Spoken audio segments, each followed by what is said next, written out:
فاسألوا أهل الذكر إن كنتم لا تعلمون. Di antaranya sabda Nabi SAW, tidak akan terjadi hari kiamat, tanda-tanda kecilnya adalah sampai aku diutus menjadi Nabi. Sudah diutus menjadi Nabi SAW. Meninggalnya aku. Nabi SAW sudah meninggal 1400 tahun lebih yang lalu, Bapak Ibu sekalian. Itu tanda-tanda hari kiamat juga. Kemudian kata Nabi SAW, juga tersebarnya penyakit taun, gitu, yang banyak diantara kaum muslimin terbunuh. Ini sudah terjadi di zaman Umar bin Khattab radhiyallahu anhu. Tersebarnya fitnah di antara kaum muslimin, dan itu juga dengan meninggalnya Umar bin Khattab. Kemudian terbebaskannya negeri Furs, Persia, dari kekufuran mereka dan mereka masuk Islam. Ini juga terjadi zamannya Uthman bin Affan, zamannya Umar bin Khattab. Lalu kalian akan mendapatkan Masjid Aqsa, dan itu zaman Umar bin Khattab juga sudah terjadi. Jadi tanda-tanda kiamat kecil sudah berentetan, sudah terjadi semua ini. Dan yang sekarang kalau kita mau deret semua itu banyak sekali. Tapi yang sekarang yang sedang kita alami ini adalah tanda-tanda kiamat kecil yang terakhir. Tanda-tanda kiamat kecil terakhir ini banyak diantaranya minuman khamar, tadi saya bilang dianggap sebagai minuman yang biasa. Banyaknya laki-laki yang menyerupai perempuan, perempuan menyerupai laki-laki. Banyaknya tersebarnya tempat perzinahan. Negara mana sekarang yang tidak ada perzinahan kelihatan? Allahu alam, kecuali Saudi mungkin yang tidak ada terang-terangan.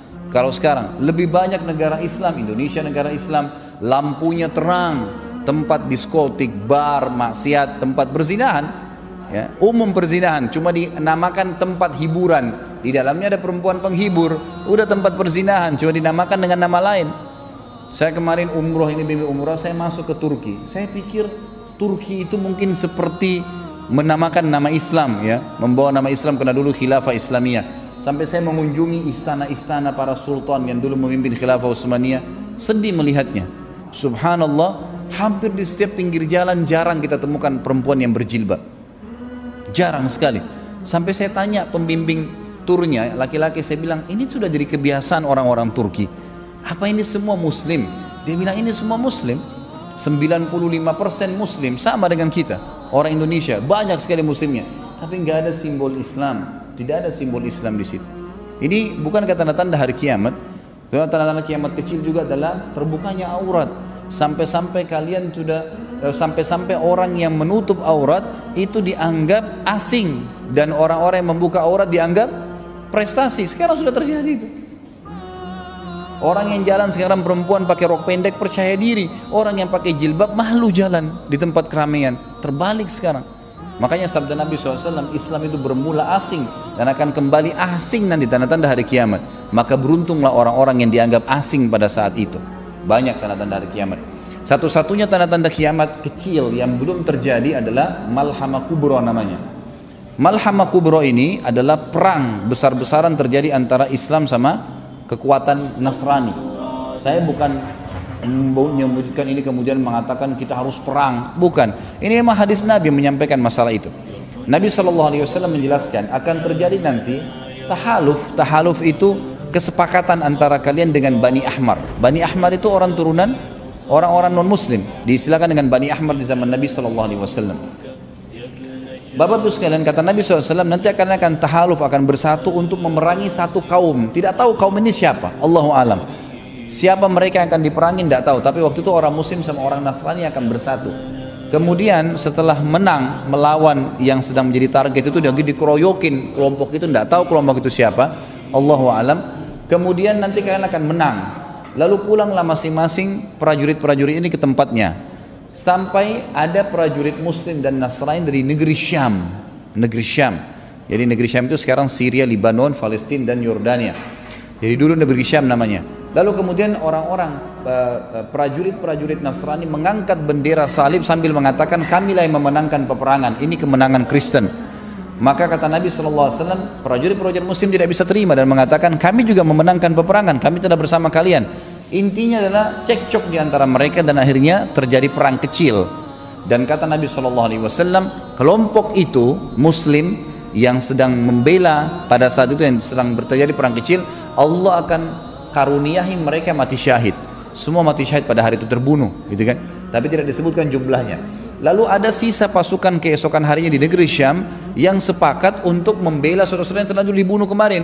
Mereka berperang lagi hari kedua, lalu kemudian seluruhnya juga Allah karuniai dengan mati syahid. Hari ketiga sama, terjadi lagi, mereka bersatu niat untuk membela kaum muslimin, ternyata mereka terbunuh juga, semua dihormati, diberikan oleh Allah mati syahid. Kenapa saya katakan dihormatin Bapak Ibu sekalian? Karena memang mati syahid itu hanya akan diberikan oleh Allah kepada orang yang paling tulus untuk meminta mati syahid. Sampai ulama sepakat mengatakan kalau ada kaum muslimin yang pergi berperang di jalan Allah, kalau dia masuk memang dia ingin berperang, pastikan dia tidak akan mati kecuali dia sangat tulus. Jadi nggak bisa. Orang mati syahid itu orang betul-betul merindukan syahadah baru bisa. Ada teman saya, dia cerita, teman dekat saya dulu, sama-sama saya waktu itu saya ketemu di kota Makassar. Dia juga seorang dai, saya tidak usah sebutkan namanya. Tapi pada saat tahun 1990 dulu lagi ribut antara kaum muslimin dan fatwa ulama tentang jihad di jalan Allah melawan Uni Soviet, maka beliau sempat ikut dari Indonesia berangkat ke sana. Lalu kemudian pada saat itu dia cerita sama saya, saya cerita masalah fadilahnya orang yang mati syahid, bagaimana dia bisa memberikan syafaat 70 keluarganya masuk surga tanpa hisab, dikubur dengan pakaiannya, dia akan tidak ada lagi pertanyaan mungkar dan nakir di kuburan, semua dosanya diampuni kecuali utangnya, dia akan dibangkitkan dalam kondisi seperti itu, ya, kondisi dia waktu dia meninggal dunia dan darahnya keluar menetes mengeluarkan bau lebih wangi dari bau kasturi, kemudian dia masuk surga tanpa hisab dengan tingkat tertinggi di surga dan beragam macam fasilitas, gitu kan.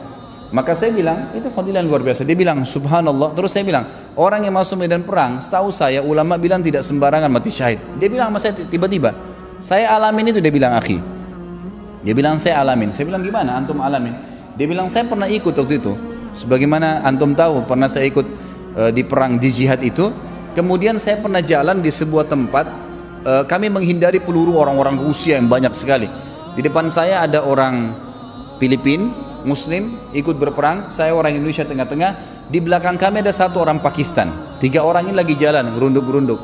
Dia bilang subhanallah ada peluru lagi lewat di bawah ketiaknya teman saya orang Filipina ini, lewat di bawah ketiak saya, dan peluru itu membunuh saudara kami yang di belakang yang orang Pakistan. Seakan-akan peluru itu mencari siapa yang harus mati syahid. Jadi tidak semuanya orang bisa mati, itu nggak gampang, gitu kan. Maka ini termasuk sebuah karunia. Orang kalau bisa mati syahid tentunya, ini punya fadilah tersendiri, Saya tidak tahu kenapa saya bisa sampai ke masalah syahadah ini. Ada yang bisa ingatkan? Oh iya, masalah malhamah kubro ya, peperangan itu. Baik, jadi 3 golongan itu akan diberikan karunia syahadah.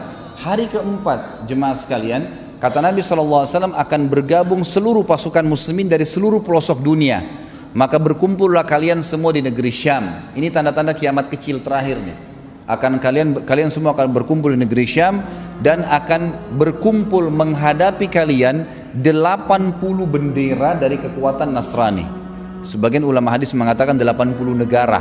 Dan sekarang orang-orang Nasrani mengetahui kalau yang fanatik dengan agamanya, dia tahu akan ada nanti perang salib besar. Mereka bahasanya begitu. Kalau kita orang Islam sudah punya gambaran itu, sudah punya gambaran tentang akan terjadi itu tanda kiamat kecil terakhir nanti. Nah, hari keempat terjadi peperangan besar-besaran seluruh dunia. Kemudian terjadi peperangan tidak disebutkan berapa lama, tapi Nabi SAW mengatakan kalian akan terus memenangkan peperangan sampai kalian tiba di Rum. Rum ini nggak tahu apa, Allahu a'lam. Rum ini bisa berarti Romawi, mungkin Vatikan sekarang, Allahu a'lam. Tapi yang jelas ada sabda Nabi SAW yang lain. Kalian akan membebaskan 2 kekuatan besar Nasrani dan akan ke Islam, akan masuk ke dalam agama Islam. Yang pertama Konstantinopel, Turki sekarang, dan yang kedua adalah Rum, kata Nabi SAW Rum. Lalu sahabat bertanya, ya Rasulullah, yang akan kami menangkan pertama, yang akan kami bebaskan, Konstantinopel kah atau Rum? Maka kata Nabi SAW, Konstantinia dulu baru Rum. Nah berarti memang Rum ini adalah masuk dalam bahasan tadi hadis yang baru saya sebutkan. Dan sebagian ulama hadis mengatakan ini kemungkinan adalah yang maksud adalah pusat ya kekuatan Nasrani, yaitu di Vatikan.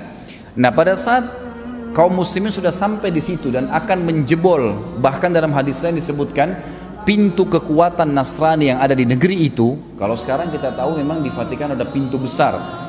maka mereka akan merobohkan, pasukan jihad akan merobohkan tembok itu dengan bertakbir dan bertasbih. Ya, mereka akan bertakbir bertasbih dengan takbir yang sangat banyak dari pasukan muslimin, maka rubuh bangunan tersebut.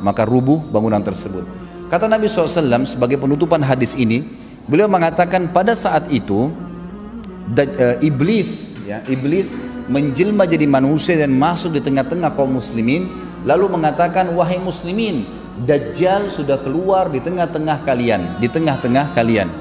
Sementara semua umat Islam pada saat itu yang ikut berjihad sangat tahu hadis Nabi kalau Dajjal keluar. Dajjal adalah tanda-tanda kiamat besar pertama. Jadi ini pertemuan antara tanda-tanda kiamat kecil terakhir dengan tanda-tanda kiamat besar pertama. Karena tanda-tanda kiamat ada besar, yang ini ada 10. Yang pertama dimulai dengan Dajjal.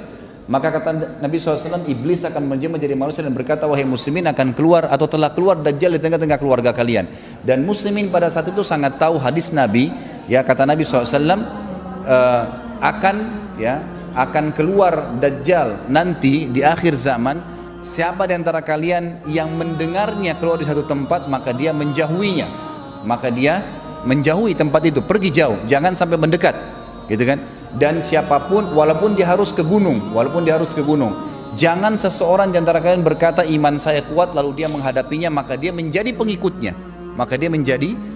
Karena Dajjal akan mengaku sebagai Tuhan. Akan kita bahas nanti bagaimana Dajjal, ciri-cirinya, dari mana dia keluar, bagaimana kerusakan yang akan dia lakukan, itu ada semua bahasan sendiri. Tapi saya akan bahas transisi daripada atau tanda-tanda kiamat kecil terakhir ini. Kata Nabi SAW, maka pada saat itu seluruh mujahidin menyebar. Seluruh mujahidin kembali ke rumah-rumah mereka, karena mereka khawatir jangan sampai Dajjal sudah keluar di tengah-tengah keluarga mereka. Maka pada saat itulah jemaah sekalian, kata Nabi SAW, bubar seluruh muslimin, tidak jadi merubuhkan Rum, kemudian tapi sudah bebas dari kekufuran. Kemudian pada saat itu keluarlah Dajjal di tengah-tengah kaum muslimin dari sebuah kota atau wilayah di Khurasan. Khurasan ini di Iran yang bernama Yahudiyah. Dan subhanallah, kota itu sekarang ada di Iran, namanya kota Yahudiyah, mayoritas penduduknya Yahudi. Kata Nabi SAW, Dajjal akan keluar dari situ diikuti dengan 70.000 dari orang Yahudi Asbahan. Asbahan ini wilayah Iran itu, wilayah Iran. Fas'alu ahla dzikri in kuntum la ta'lamun.